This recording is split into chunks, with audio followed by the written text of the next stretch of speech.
Welcome to Monsters Multiclass. I'm Kevin Odie. I'm Jared Bornagle. And I'm Will Meldon. And on this episode, we are going back to our namesake for a little bit as we take a look at the Fighter Ranger Multiclass. So pull up a chair and stick around for a while. All right, so the Fighter Ranger, a multiclass for the people. The fighter is a well-trained martial character, able to use all weapons and all armors, as long as you start your multiclass in it. And the Ranger is a half-caster, half-martial? I don't know if that's really fair to say, but definitely a half-caster by spell slots. And they generally focus on nature, or at least have some sort of monster focus, though I think that's really subclass specific. So they are just, I don't know. They have a niche, but the subclasses just range so wildly, where you have like the Horizon Walker, whose big thing is portals. That doesn't really fall into nature or monsters. They're trained, they're specialists, I sure, guess. Yeah, specialists. But like not specialists in fighting, but they are good at fighting. Sometimes. It is kind of the flavor of the Ranger class as a whole is a little bit of a mess, isn't it? Yeah, it's all over the place, but for some reason, right. That's why I like it, though I know it's why a lot of people hate it. So, as a heads up, we have covered both of these new classes, additions from Tasha's. So, those are fair game. We'll be talking about those subclasses, the variant features that were introduced as well, if they come up naturally. So, if you haven't checked those out, our coverage of that, then Kevin can throw a link somewhere around here. Well, you got to the point. Oh. Because when it... Okay. There you go. Yeah. I feel like it's always the wrong way. That doesn't really matter. I look for the hand signal. Okay. Because I have to add this in YouTube after it's done. So like the timestamp of when I'm editing doesn't match the final product. Okay. So I could scrub through it and look for you to do that. Right. It's like, oh, that's where I put that card. Perfect. Okay. So you're telling me that if I just randomly throughout the video do this? Yeah, don't do that. Okay. Or you can just start putting random things there. That's your call. Either way, multiclassing requirements for this multiclass are for a fighter, either 13 strength or 13 dexterity, and then for a ranger, 13 dex and 13 wisdom. So, bit of a weird one, but you really can get through it with only 2, with just dex and wisdom, and that's probably your easiest bet. So, let's go ahead and get some first thoughts from the brooding man himself, Will Meldon. Yeah, it's all right. I think if we had a list of times you started a multiclass with, yeah, it's all right, we'd have a much shorter show. Kevin, what are your thoughts? Yeah, it's all right. I guess fine. I'm getting a little bored of these fighter multiclasses because a lot of them, it's like, oh, just take 3 levels in the fighter and you get all this good stuff and it meshes with just about anything and doesn't add a whole lot of flavor-wise, and there you go. This kind of is feeling like it fits in that a bit. Yeah, like it's good. There's nothing wrong with it, but I'm not really stoked about it. No, that's totally fair. It is very fair to say that fighters are pretty flavor neutral. So they're not like something like the Warlock, where if you add Warlock to a class, it's just, wow, look at everything you've added and you've completely changed the dynamic. A Ranger becoming a fighter isn't really changing its core principles too much. That being said, the new subclasses that have coming out recently, actually, I guess that's not really the case with that. If you become like an Echo Knight or a Psy Warrior or a Rune Knight, that is pretty flavorful. Yes. That does add quite a bit. Yeah, so I think if you look at this multiclass from the lens of the, I guess, pre-Tasha's world, and you talk about your Battle Masters, your Cavalier, your Champion, I don't think we have much to talk about there, to be completely honest, because you're going to take your 3-level dip in fighter, you're going to get your fighting style, your action surge, your second wind, and whatever you get at 3rd level, which is probably your Battle Master maneuvers, and you don't need a hour-plus long show to tell you why that's good. But there's a little caveat where maybe you want to plan it out and start as a fighter, then multiclass to Ranger for a while, and come back to fighter. That way you get heavy armor. That's, yeah. Yeah, there you go. That was worth the hour. From a flavor perspective, I think the one way that I differentiate these two classes is a fighter is I'll say classically trained warrior, where I expect them to be in I don't want to say fighting arena, but like a gym or whatever the equivalent would be, learning how to fight, like again, classically trained. Whereas a ranger might have more of like a mentor who like shows them the ropes and is going to teach them about the world. So I could see that playing into how your character utilizes both aspects of the background, so that it's not just a straight, you are a soldier, which you might get from a fighter, or I don't know, ranger, you were born in the woods, or often you are a ranger, like the classic idea of being a ranger, which is more like a scout almost. Mm-hmm. So, at least you could try and work off of that from a flavor perspective, get something out of those. Right. Yeah, or the complete opposite, where you just kind of ignore the individual class aspects, and these are two that would mesh together really well. I am this character, here are my skill sets. Some is taken from ranger, others are taken from fighter. No one's gonna scoff at that. Think, you're really just kind of glossing over some really cool stuff there. Just like, yes, the character is the character. Yes, I am. Yeah, especially if you're starting as a ranger, because then you're not even getting heavy armor training, which I don't know. I don't think I've ever once seen somebody make being able to wear heavy armor like part of their backstory. Like, yes, and that's when I climbed the mountains, that's when my master taught me how to wear the heavy armor. No, it's about having like one more AC. Right. I like being alive. End of bed. Yeah, with this being a more dex-based multiclass that you would expect, again, it can be strength if you want it to, and you can be a strength ranger and only have 13 dex. You can. The reality is you want that 13 dex anyways. Right. A fighter wouldn't just dump dex. No. Yeah, it seems like in this case it would be wasteful. Like, strength rangers are already a little iffy. Like, I know I played one, but it was like I kind of felt like I had to jump through some hoops and sacrifice some things. Then you'd be doing that even more because you still have to make sure you get the dex and the wisdom up there. And I would just dump strength, focus on dex and wisdom. Yeah. Yeah, my question for a strength ranger is always just, what are you really getting out of it? Often the answer is not much. I guess if you want to be a grappling ranger, using your embedded maneuvers a little more. In my case, I liked the idea of being a polearm master of Sentinel and Zephyr Strike, so I could move around if I had an opportunity to attack, and it was just super, super fucking annoying. Honestly, I think that character would have been easier to put together if you did do a fighter ranger multiclass, like looking back on it. But yeah, probably, I don't remember what its stats were or anything, so. Right. All right, so on to, I guess, talking about the mechanics more. One thing to keep in mind, both of these classes do get multi-attack at 5th level, so that's why we've talked about the 3-level dip. I think either direction, this will be a 3-level dip and probably not much more. Maybe for the ability score improvement, yeah. Exactly, but beyond that, you're going to have a dead level, which is always pretty difficult to justify. There's got to be something real good afterwards for both of them to make that worthwhile. Yeah, Rangers do get 2nd level spells at 5th. Okay.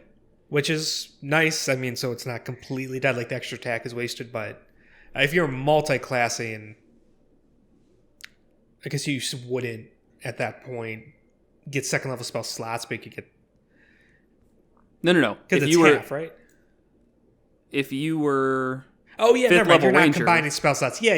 Never mind. I was overcomplicating it, thinking you had to like add in fighter levels, but they're not spellcasters, so it doesn't work that way. That'd be a really interesting way to do it. Every fighter level you take into a caster actually reduces your caster level. Right.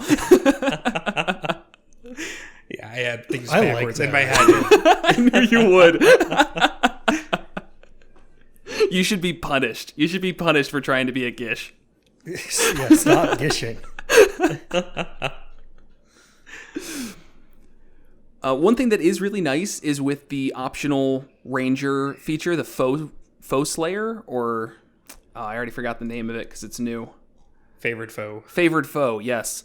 We mentioned this when talking about the ranger initially for Tasha's, is that the amount of times you can use your favored foe ability goes up by your proficiency bonus, which does make it beneficial for multiclassing in. The damage does not scale by anything other than your ranger level, so that would, of course, need to increase in order to get more potent, but the amount of times you can use it, at least, does go up regardless of your ranger level. So that can be nice when comboed with another martial class, because it's just free damage. Right, yeah, we haven't seen a lot of that in Tasha's with just new abilities and stuff.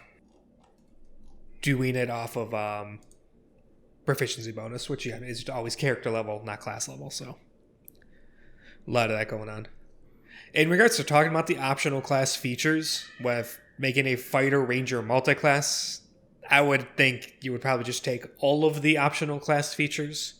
I don't see how, like, just the player handbooks, ranger's natural explorer, or favorite enemy is going to help your fighter. No, I agree. Unless, of course, there's some really specific flavor reason you want that stuff, but... Right, compared to what they get now, the canny ability at first level, where they can double proficiency bonus on a chosen skill, right? Yeah, you basically get expertise on a skill. Right. And you get 2 additional languages. Yeah, so that is good, and as we talk about a lot, fighters don't get much out of combat abilities, so this definitely gives you something there. Roving at 6th level, you gain a climbing speed and swimming speed and +5 to your walking speed, so that's, of course, great. Mm-hmm. Always. I mean, just getting a climbing speed and a swim speed by itself is really helpful for when it comes up. So yeah, 10th level tireless with you gave yourself 10 hit points and reduce exhaustion on a short rest. Just universally good stuff. The 10 hit points a little light because it's... Oh, it is tied to your proficiency bonus, so there you go. But that's 10 levels all the way into Ranger, so... Right, definitely talking about later on in your build. But I'm still just really thinking that if I were to create a Ranger fighter, I can't see a reason why I would lean into fighter more than Ranger. I feel like Ranger, you're going to get more stuff, you get more spell casting, you get more interesting abilities. Whereas fighter, generally speaking, it's so front-loaded that I don't think it would feel necessary to chase. And the first 3 levels of Ranger are okay. Yeah, I don't think there's anything I really like in the first 3 levels. Of Ranger? Yeah. Even with the optional class features? Yeah. I don't think it's bad. Personally, it's not bad. It's just not very... Yeah, I mean, you get, as we just talked about, the uncanny... Is that what it's? Not uncanny. Or just canny. Canny, thank you. Uncanny dodge is a rogue ability. So you get the canny, that's good. You get the favored foe. You get spellcasting at second level. Okay, but that's still first 3 levels. The fighting style, which they have a couple new options. If you want to have a thrown weapon fighting ranger, I guess that could be cool. But I think you can get that with fighter too, so not too much there. And then their primeval awareness at 3rd level. But all of their subclasses get great stuff at 3rd. But I could see, like, Swarm Keeper.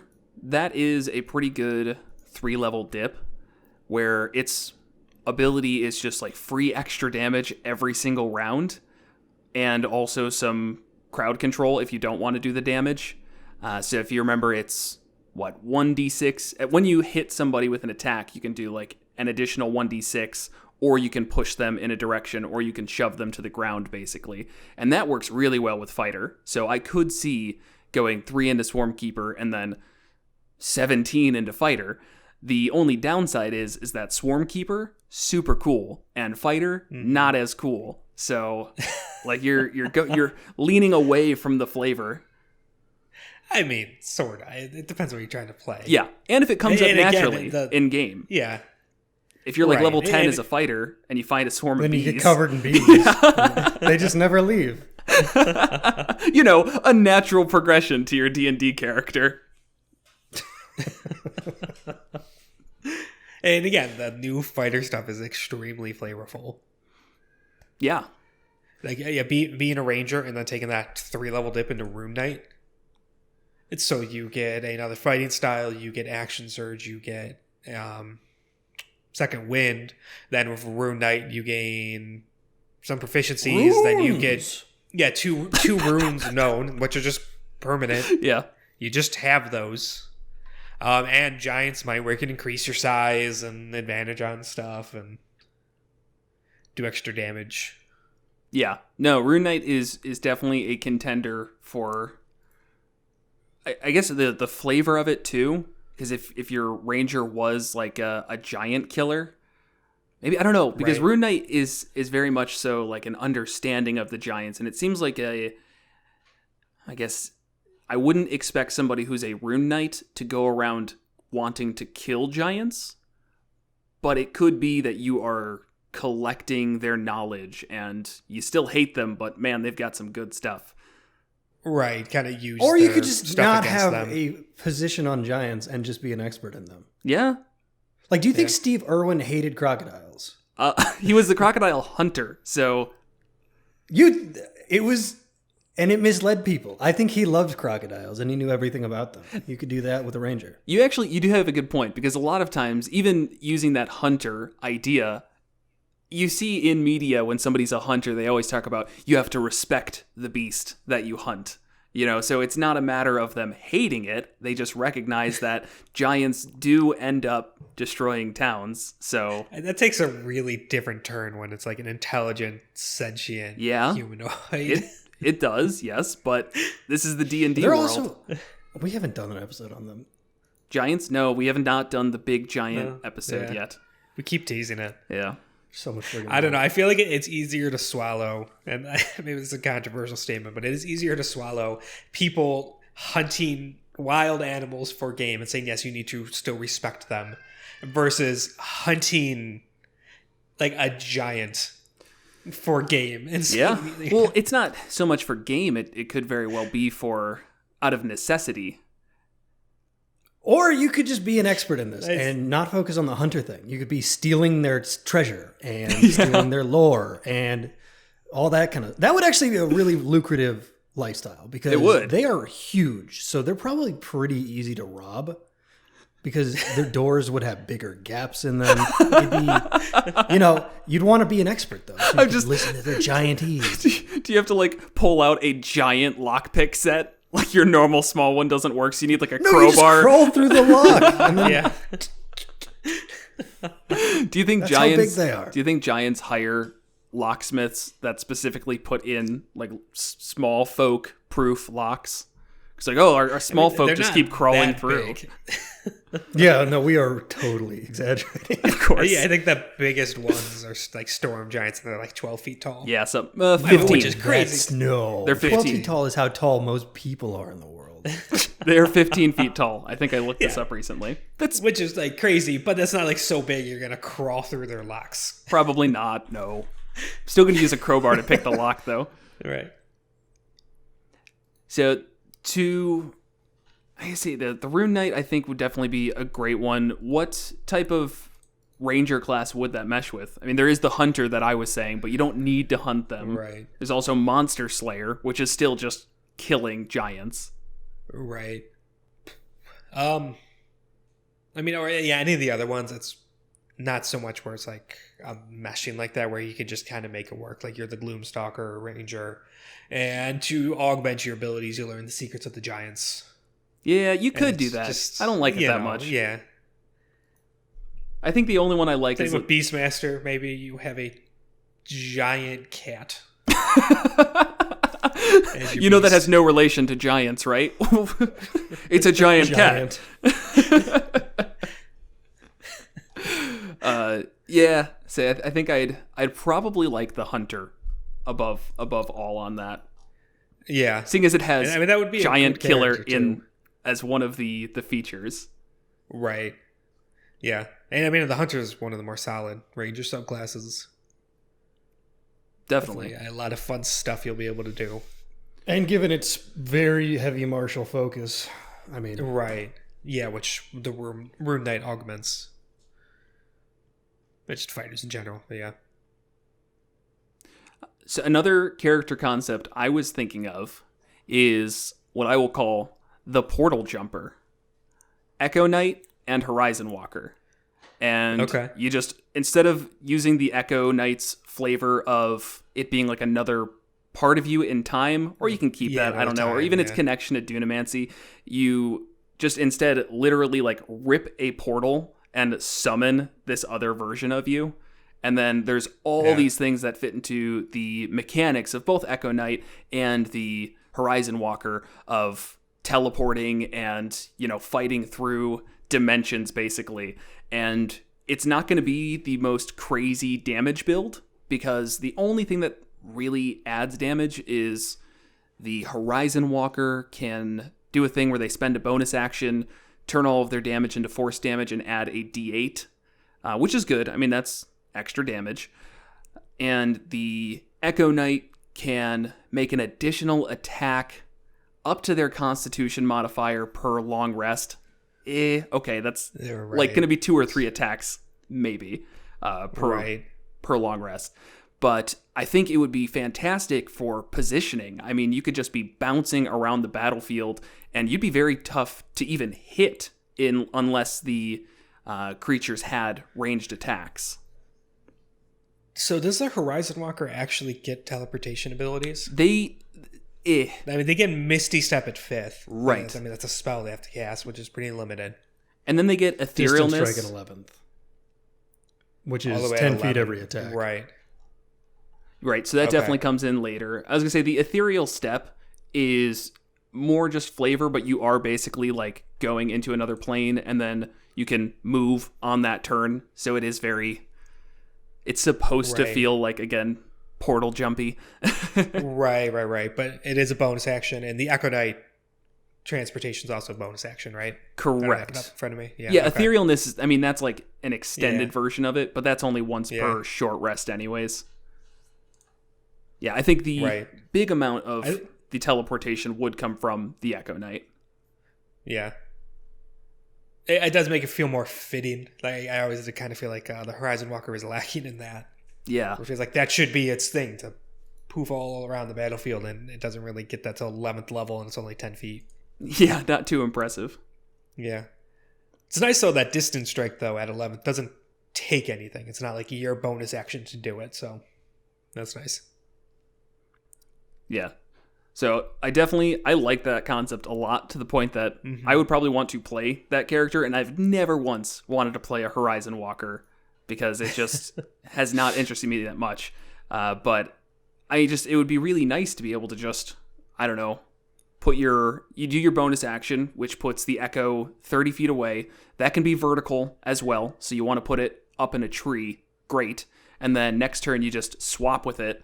Or even just from up top, just have it rain down from where it's at. And if an enemy gets too close to you, next turn, you bonus action, swap spots with it. And again, just keep bouncing around where you need. Yeah, definitely. Yeah, the Echo Knight plays well with a ranged class. Yeah. Or just, not class, just play style.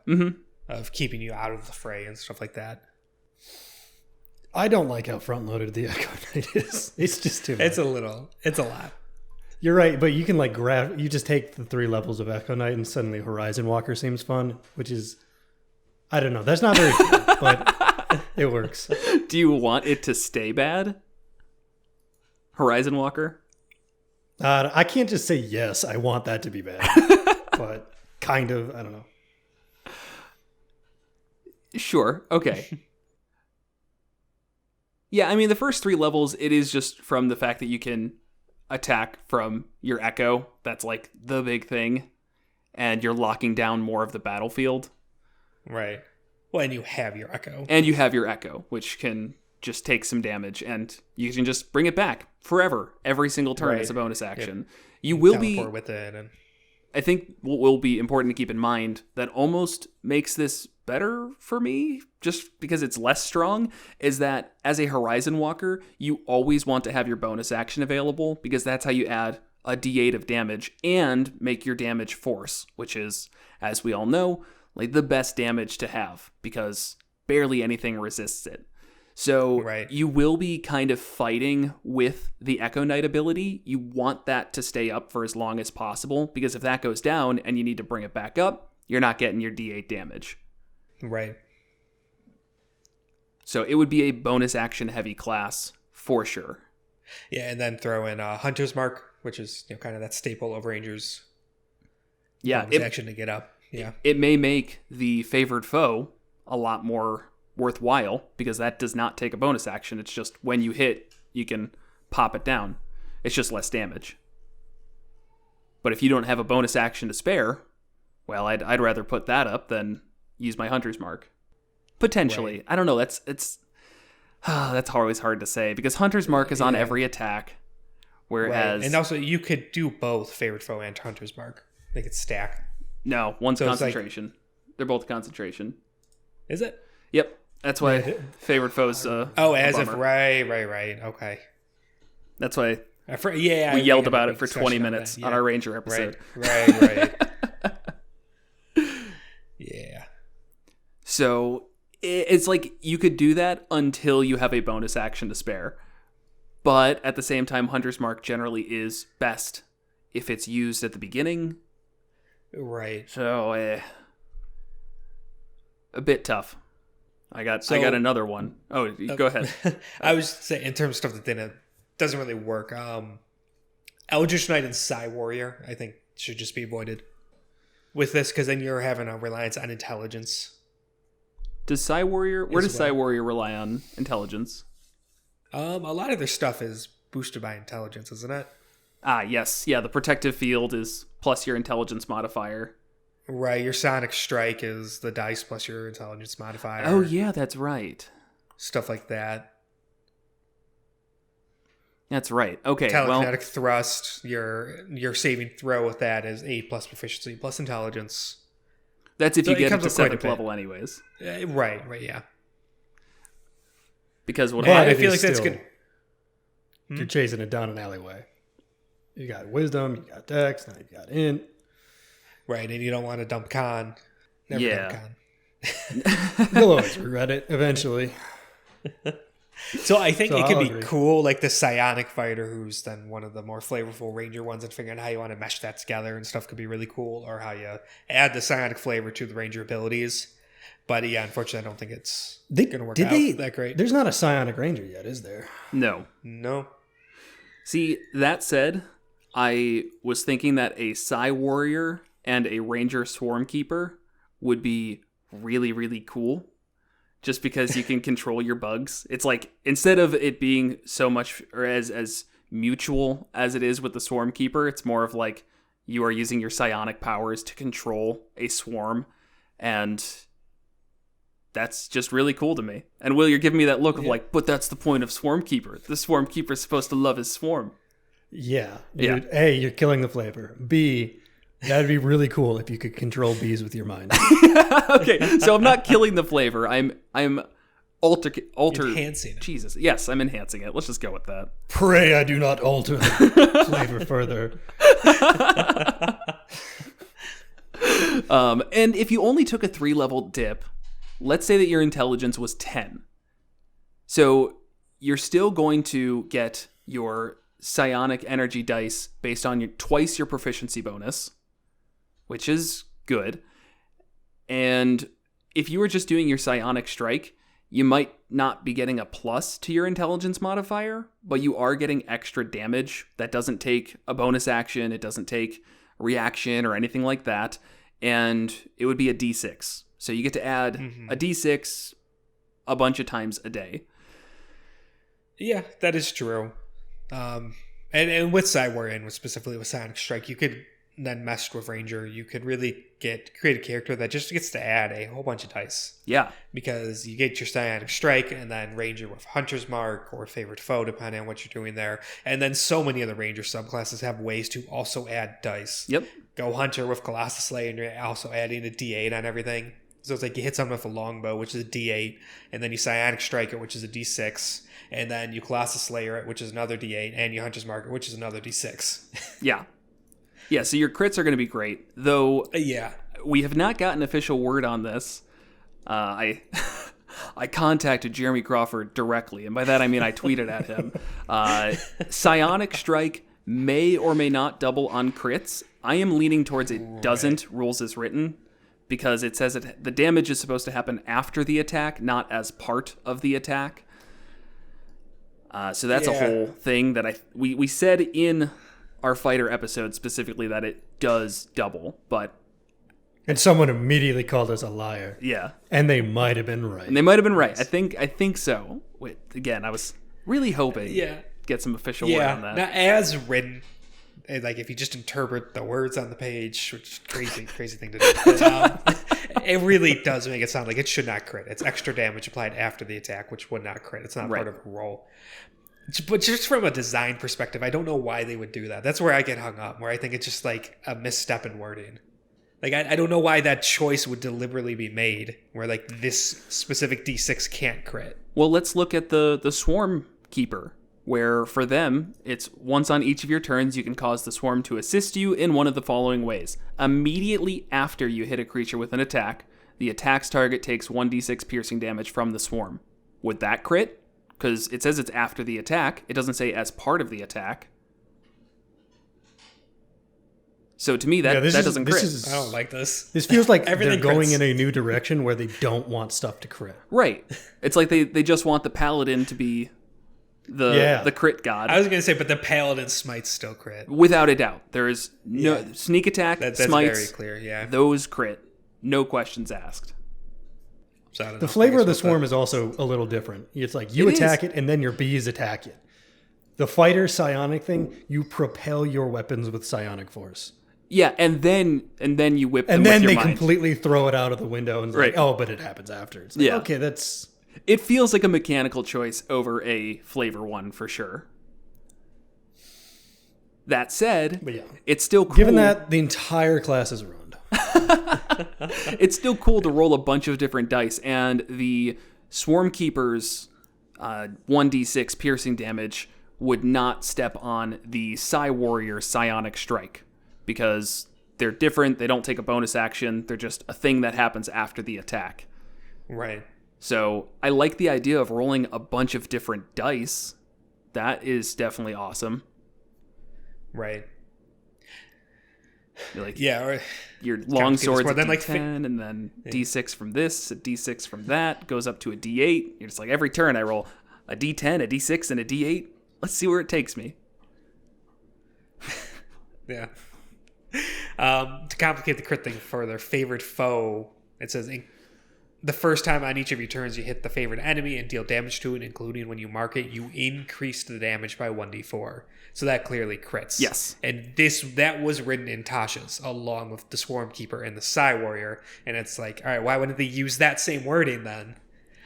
So it really does seem like, all right, it doesn't crit. That's why they wouldn't use that same wording. So I just want an explanation. I want like somebody to explain to me what was the design choice to not allow those to crit. I assume it's just to keep their damage lower. I mean, is there any other thought to it? But Because with the Psionic Strike, if that crit, I guess there's no real way to crit fish beyond taking like champion, which you can't be a champion and a Psi Warrior, but that Right. would also be able to add on to a Paladin's Smite.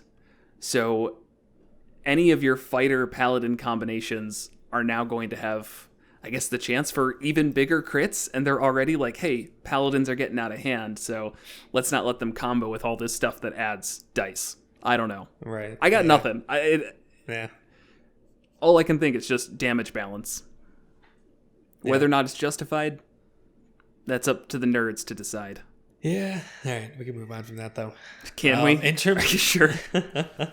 in terms of concept, I like the idea of Battlemaster and the new Beastmaster. Okay. Just because the flavor of Battlemaster being that kind of battlefield control master tactician, and I just think it's cool that then you would have this like battle animal with you who flavors into that. You've mastered it so much you've extended to like this armored battle bear or whatever. And then it's the two of you out there and you're barking commands at them and just making a good use out of it. And now with the new updated Beastmaster companion, I think that is also kind of viable. It's better. That's one I would need to see, I think, in person, like in play, because the Beastmaster, like the health goes up based on your ranger level. 5 plus 5 times your ranger level is their health. Making it a little the sky, but yeah, I think it always did though. Pretty weak. It's always gone up that way. Right. Like it wasn't viable at all before, and now it is. But it's still. I think it's going to be hard to justify a Beastmaster multiclass, even though it's really cool. Just because their health is going to just stay just abysmally low unless you are focusing on Beastmaster. Like you're not going to keep up. That being said, I think that everything else is proficiency bonus. Armor class is 13 plus proficiency bonus. Yeah, Primal Bond, you can add your proficiency bonus to any ability checks or saving throws, and then it's attacks. This is specifically the Beast one, but they all kind of fit this flavor, or this template. Like it does a maul melee attack, your spell attack modifier to hit, which would be wisdom based. Oh, yeah. A little rough. And then it does 1d8 plus 2 plus proficiency bonus, so I guess it wouldn't be too bad, just health would be low. And its plus to hit may not be the greatest because your wisdom's not going to be crazy high. But even just like a straight ranger usually doesn't focus on wisdom either. No, not too much. Like 14, maybe 16 at higher levels. Yeah. Now, all that said, I think if you were talking about mostly into ranger and a 3-level dip into fighter, then you're just losing 15 HP on the beast, which isn't the end of the world. So that I could definitely justify. Sure, yeah, like a level 20 character. Yeah, but like a 20 HP beast at level 15 overall is just going to get exploded immediately. So yeah, wouldn't bother. Right. Otherwise, it sounds like that is literally it. I mean, as we said, with some of these more basic ones, there's not anything to talk about. If you do champion and ranger, you were a person who was in a gladiatorial arena and now you're a ranger. Or again, you just ignore the flavor entirely and you crit on 19s and that's it. Right. And second wind and action surge. Right. Yeah. Yeah, this is my the hard father one, like, crit on 19s and his father crit on 19s as well. What about a Cavalier? Ooh, okay. Stick with me, all right? What about a gnome? Don't do it. Cavalier. He's doing it. Beastmaster. Yeah. With a large badger. It's a lot more valuable now than it was I before. played that, right? Yeah, I remember. Okay, yeah. But you didn't multi-class. I was just a straight Beastmaster. Yeah, I say, but you didn't have the Cavalier, which gives some mounted stuff. Yeah, and Cavaliers are just kind of cool. And they're just cool. You get your unwavering mark and all that. Yeah. It's actually pretty cool. I play that. Of the, medium. Okay. Now, Beast of the Sky of the Sky, new you can no longer Beaster fly. is small. Okay. Good move. If you went with the non-updated Beastmaster, you could pick like a medium flying creature as your beast and ride on them. They're all small. Wasn't the only one a pterodactyl? Yes. Maybe. Yeah. There might be. I'm 90% sure that was the build. It was riding around on a pterodactyl as a gnome. Yes. Or halfling. Right. Or halfling. Right. So, in terms of the new Beastmaster, where you just pick a beast of the land, sea, or sky, land and sea are medium, so you can just ride on them. Okay. The sky is small. They were clearly trying to avoid that. Cool. Good. Because that... Which is, I mean, that's fine. Little stupid, to be honest. A little awesome. Yeah. Awesome things are dumb, Kevin. How long have we been on this show? If it's too cool, it's stupid. Right. I'm 100% in agreement. Have less cool character concept. But no, I am a fan of the Cavalier Beastmaster riding their beast companion. Yeah. So I feel like the rules there get a little weird. Like the mounted combat rules are already a little confusing because like you have to choose if the mount's acting on their own or if they're not, and if they are, then they don't really get an attack, and your movement is kind of used up by them, but kind of not. yeah. I don't remember it all off the top of my head. And then you add in the Beast Companion where you have additional rules of how you control them. Is that regardless of if you're mounted on them or not? Like, are you able to have them run up and then bonus action command them to do their attack on their initiative? Jeez, They go immediately after you, don't they? I'm not. Yeah, they do. I'm not familiar enough with mounted combat in order to make a call on that. Yeah. I know it's definitely one of the things that needs to be, if someone's going to play this, read up on that. The mounted combat rules are definitely a little weird. Now I want to read up on it, though. This is what I liked when we had the podcast. I could just be like, well, let's just stop for 5 minutes and let's read up on that. We can still do that. Nah, I don't want to ruin the flow. Look it up later. Yeah. Overall, it's cool. So make the mechanics work. Figure it out. I feel like there's flavor-wise, Arcane Archer definitely works really well because like Ranger are a really common archetype of the Rangers. They're the ranged attacker with like a longbow or something. Yeah, and then Arcane Archer magically power them. We almost had that in our game, in our current campaign with our friend who left. He was working towards multiclassing into Arcane Archer, and then he quit. Yeah. It was going to be really cool. But yeah, I would. I still totally don't know agree. if it'd be really cool, but because you still have the same problems with your magic shot. How many times have I talked about this? With Arcane Archer, there's a couple that you can choose that just, they don't rely on your intelligence to be useful. So you just have to pick those ones. Right. No, I'm just saying the limit of only using 2. You get 2. Yes. It never goes up. You never have more than 2 uses of this. It's per short rest, and if it's like your side ability, it's okay. It's not as strong as the others. That's it's like doubt. the opportunity cost of going that as opposed to like Rune Knight or Echo Knight or Battlemaster. That's why I don't like Echo Knight and Rune Knight. Because it really dunks on some of the other classes. Rune Knight might be comparable, though. Because you only take a 3-level dip, you only get 2 of those things. Right? And they're per short rest. So it's actually kind of but their abilities are better. They're better. You're right. And they're like their say. entire combat things, not just single round like arcane shots. Right. You also get the huge mode as a Rune Knight. Yeah. And then the passive stuff. Yeah. Arcane Archer gets passive stuff too. It just sucks. Yeah, it sucks really bad. You gain proficiency in Arcana or the Nature skill. Or the Nature skill. Or we can't the give you nature both. Can't have you. Oh, and then you get I the was choice talking about between 2 incredible cantrips. Yeah. Like One, with the runes. actually Prestidigitation. And then Druidcraft, which is terrible. Yeah. I was talking about like with the runes. If you give yourself the stone rune, dark vision out to 120 feet. Yes. Things like that. Yeah. Yeah. Rune Knight is, as Will said, they're so good that it makes the other fighter options seem like they're bad. But in all reality, if you were playing a, let's say, 5 Ranger, 3 Arcane Archer, level 8, you have a good character. It's just that if you had Rune Knight, you would be a lot better.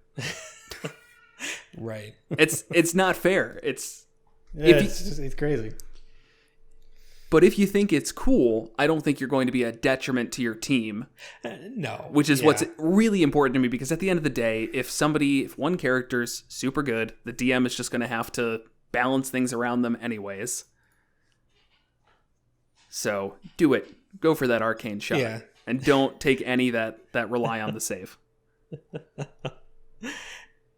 Yeah, then I think the coolness factor goes away because it's like, oh, I'm going to be this magical archer. And like I like that idea. That can be really cool. And I don't think the Arcane Archer at 3rd level is going to feel like that. Because just really the only thing you get to do is twice per short rest do one of these magical shots that aren't like game breaking. They don't affect the entire encounter. It's just kind of usually a really minor effect. I feel like you need to be constantly doing those to get that feeling of being the Arcane Archer. Okay, so if I were to do that build, Ranger actually gets a lot of those options in their spells, where they get ways to... There's 1 or 2 spells that let you manipulate the arrows, but they have the... Yeah. I can't remember the names of them. It's been forever since I played a Ranger. But they have that one where you can do like the cordial of arrows. Cordon of arrows. Yeah, and there's some that you can like shoot up into the sky and like the cordon of arrows. Sort of. That's just setting traps. I think. But I guess it does feel like a magical archer. Yeah, and there's a couple more. They get like a volley thing. Yeah, volley. They don't call it volley, but yeah. And if we want to get into the homebrew territory, or at least stepping away from rules as written, I, without a doubt, would change the modifier from intelligence to wisdom if somebody wanted to do that. I think it makes more Just sense give to a do little the boost. opposite and change ranger into requiring intelligence. Okay. Do you have a reasoning behind that? I'm not against it. Yeah, because I legitimately do think that there is a intelligence. You could argue intelligence pretty easily for a ranger. Yeah. That's I can fair. totally see Not that. as easily, but Especially as you pull away from the nature aspect, which, as we discussed, rangers just, if you try and put them in the nature box, they don't make sense. But it takes intelligence to be a monster hunter or any of these other things. So, yeah, I could see it. Right. Yeah. Yeah, in terms of the spells, like Ensnaring Strike, Hail of Thorns, even Hunter's Mark,